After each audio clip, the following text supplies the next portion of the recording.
तो एरपर আমরা দেখি লিন उस जंगल पे आ गया है टेस्ट देने के लिए और साथ में मोटू भी है और हम देखते हैं उन दोनों के सामने बहुत सारे लोग तलवार लेके खड़ा हुआ है। ये सब वही लोग हैं जो यंग मास्टर के कहने पे हमारे लिन के ऊपर अटैक करने के लिए आया हुआ है और हम देखते हैं उन लोगों को जो उनको देख के ईविल से स्माइल दे रहा है, जो देख के मोटू की फट के 64। फिर वो आगे बोलता है ओ नो, ये तो हमारे लिए बहुत बड़ा ट्रेवल हो गया। फिर हमारा सीन चेंज होता है, हम देखते हैं यंग मास्टर को जो जंगल के अंदर से जा ही रहा था, उतने में उसके सामने कोई आ जाता है। फिर वो आदमी आगे बोलता है मेरा नाम है गोपिन और मैं एक मार्शल एकेडमी का स्टूडेंट हूँ। अगर तुम्हें ये टेस्ट पास करना है तो पहले मेरे टेस्ट को पास करना पड़ेगा, नहीं तो तुम इस माउंटेन से बाहर नहीं जा सकते। जो सुन के उस यंग मास्टर की फट के 64 वो मन में सोचता है अरे बाप रे, ये तो मार्शल एकेडमी का स्टूडेंट है यार। फिर आगे यंग मास्टर पीछे घूम के अपने दो आदमियों से कहता है जल्दी से अपने नंबर प्लेट को मुझे दो और इस आदमी को यहीं पर ही होल्ड करके रखना। फिर आगे हम देखते यंग मास्टर अपनी जान बचा के वहाँ से दुम दबाकर भागने लगता है, जिसे भागते हुए देख के गोपिंग अपनी आंखों को बंद करके सिर्फ हल्की से स्माइल देता है। फिर आगे हम देखते हैं वो गोपिंग अपने यंग मास्टर के पीछे पड़ चुका है और यंग मास्टर भी महसूस कर लेता है उसके पीछे कोई आ रहा है। फिर आगे हम देखते हैं गोपिंग सीधा उस यंग मास्टर के ऊपर अटैक कर देता है, जो बहुत मुश्किल से यंग मास्टर अपनी शॉट्स के मदद से रोकता है, पर उस अटैक की पावर ज्यादा होने की वजह से यंग मास्टर घसीटते हुए पीछे चला जाता है। फिर आगे घसीटते हुए सीधे एक पेड़ से धड़ाम से टकराता है और मन में सोचता है हाँ ये मैन सच में बहुत ज्यादा फास्ट है, मैं इसे इतनी आसानी से रोक नहीं पाऊंगा। फिर अपनी शॉट लेके स्टैंड में खड़ा हो जाता है, फाइट के लिए पूरी तरह से तैयार। जो देख के गोपिंग बोलता है नॉट बैड, तुम बेटर हो, आ जाओ फाइट करते हैं। फिर आगे हम देखते हैं गोपिंग अपनी जगह से जंप मार के सीधा यंग मास्टर की तरफ अटैक करने के लिए बढ़ जाता है।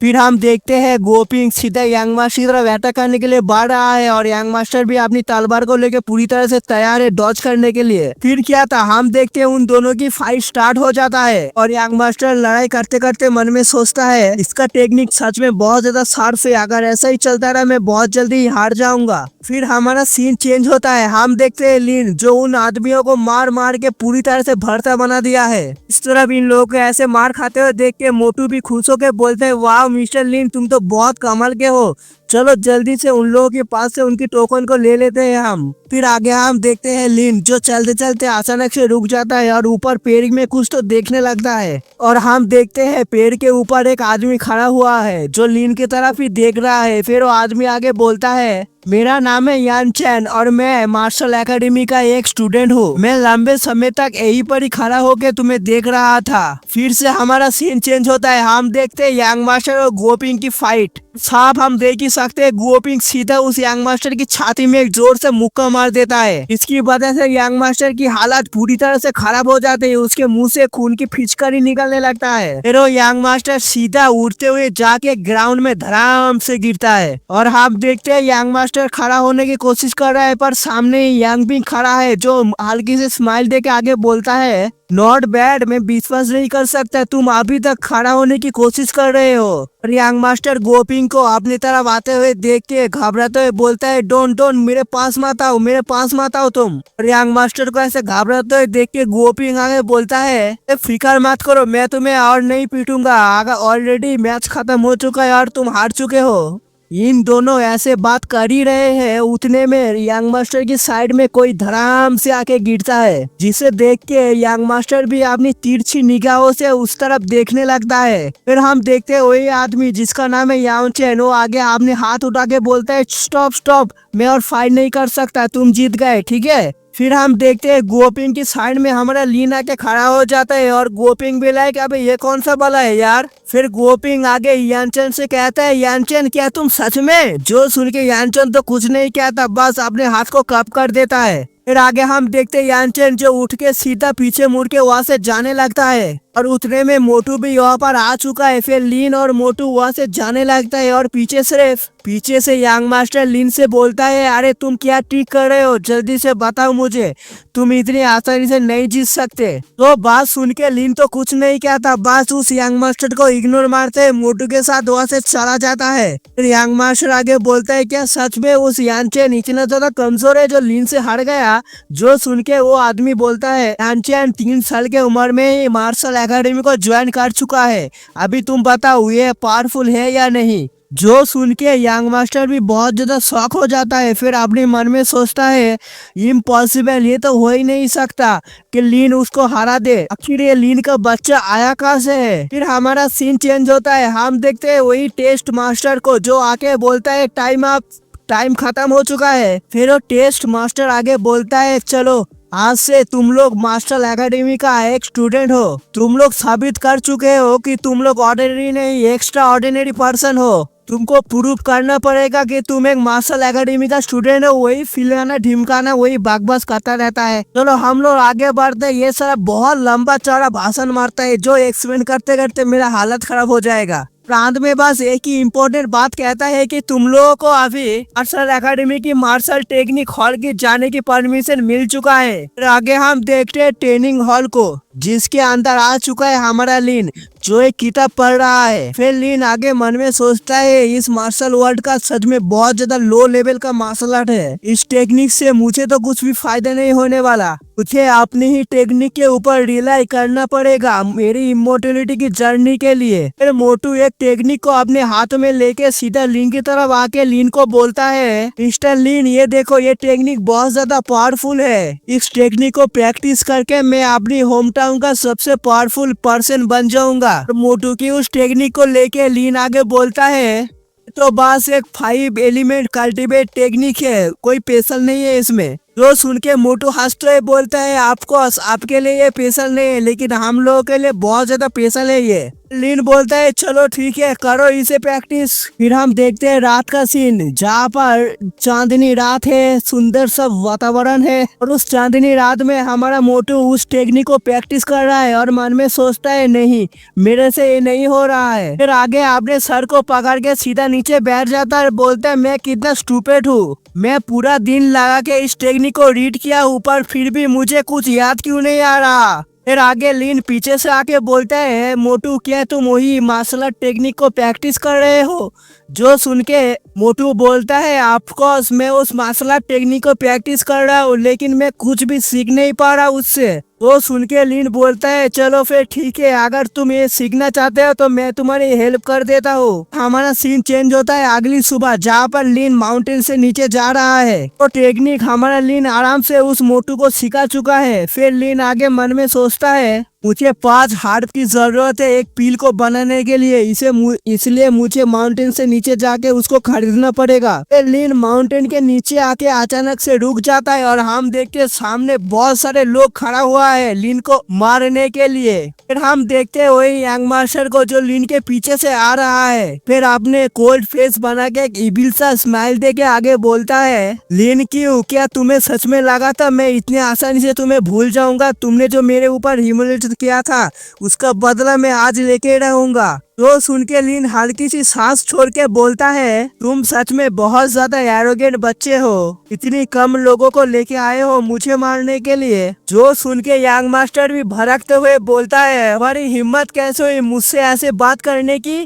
क्या तुम मौत के तलाश में हो। मेरे बंदे लोग जल्दी से जाओ और इस बास्टर्ड को मार दो। जो बात सुन के ही बहुत सारे लोग लीन के ऊपर अटैक करने के लिए बढ़ जाता है और लीन सिर्फ अपनी जगह पर चुपचाप खड़ा हुआ है। फिर हम देखते हैं कुछ देर बाद लीन सिर्फ अकेला खड़ा हुआ है और बाकी सब लोग चारों खाने चित हो चुका है। फिर लीन उस यंग मास्टर की तरफ हल्के से अपनी नजर घुमाता है जिसकी वजह से उस यंग मास्टर की फट के चौसठ। फिर वो यंग मास्टर घबराते हुए चिल्लाते हुए बोलता है जल्दी से किसी को बुलाओ, जल्दी से बुलाओ किसी को। अभी हम देखते हैं कि आदमी सीधा एक फायर सिग्नल को आसमान में भेज देता है। कुछ देर बाद एक आदमी आके बोलता है यंग मास्टर, और ये यंग मास्टर भी खुश होके बोलता है अंकल जुओ फाइनली आप यहाँ पर आ चुके हो, जल्दी से जाओ इस बच्चे को मार दो मेरे लिए। और लीन लोगों की ऐसी बातों को सुन के लीन आगे बोलता है अच्छा हम लोग फिर से मिल चुके हैं। लीन को ऐसे फ्रीली बात करते हुए देख के यंग मास्टर भी शॉक होके इन दोनों को देखते हुए बोलता है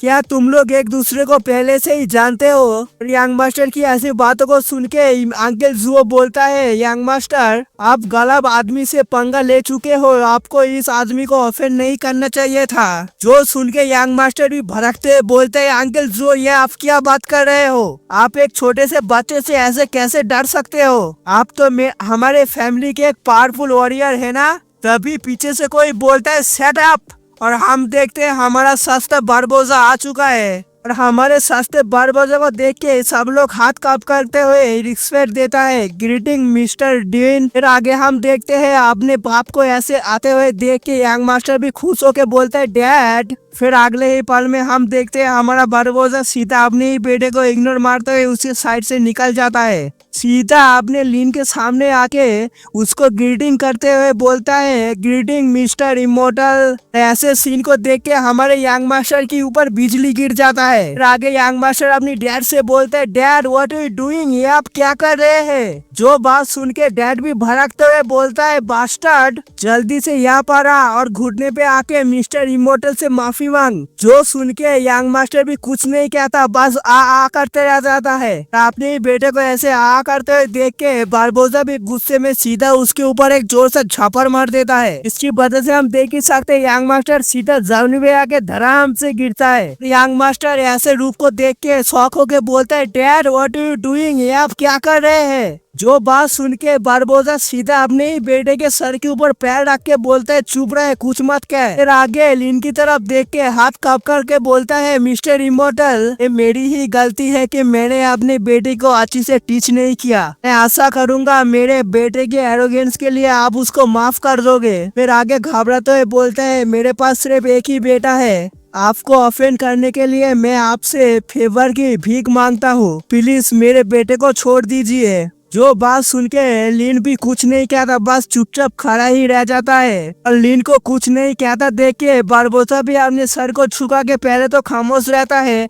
फिर अपने दांत पीसने लगता है। फिर आगे बोलता है, फिर आगे अपने ही आदमी से बोलता है जल्दी से मुझे एक नाइफ दो। जो सुन के आदमी बोलता है मिस्टर डीन ये आप क्या कर रहे हैं। जो सुन के बारबोसा भी चिल्लाते हुए बोलता है क्या मैंने क्या कहा, तुमने सुना नहीं है, जल्दी से मुझे एक नाइफ दो। फिर आगे हम देखते हैं उस नाइफ को लेके सीधा अपने ही बेटे के पीठ के ऊपर चला देता है। अरे बाप रे बाप कितना रूथलेस बाप है यार। इसकी वजह से हम देख ही सकते हैं हमारे यंग मास्टर की चीखें निकल जाता है पूरी जोर से। फिर आगे बारबोसा बोलता है मैंने ऑलरेडी मेरे बेटे की टेंडन्स को काट दिया है, और टेंडन्स क्या है आई डोंट नो, लिखा था मैंने पढ़ दिया। आई होप मिस्टर इमोर्टल आप तो मेरे बेटे को जिंदा छोड़ दोगे ना। जो सुन के लीन आगे बोलता है चलो ठीक है छोड़ दो, अभी तुम लोग यहाँ से जा सकते हो। जो सुन के पीछे से मिस्टर बारबोसा बोलता है थैंक यू मिस्टर इमोर्टल। फिर आगे हम देखते हैं लीन जो मार्केट में आ चुका है और घूमते हुए बोलता है तो फाइनली मैं सब हर्ब को एक साथ में कलेक्ट कर लिया है, अभी मुझे सिर्फ उन हर्ब को रिफाइन करके एक पील बनाना है। फिर आगे हम देखते हैं वही मार्केट में लीन का फियोंसे जिसका नाम क्या था मिस रॉन्ग और एक लड़का हंसते हुए बात कर रहे थे।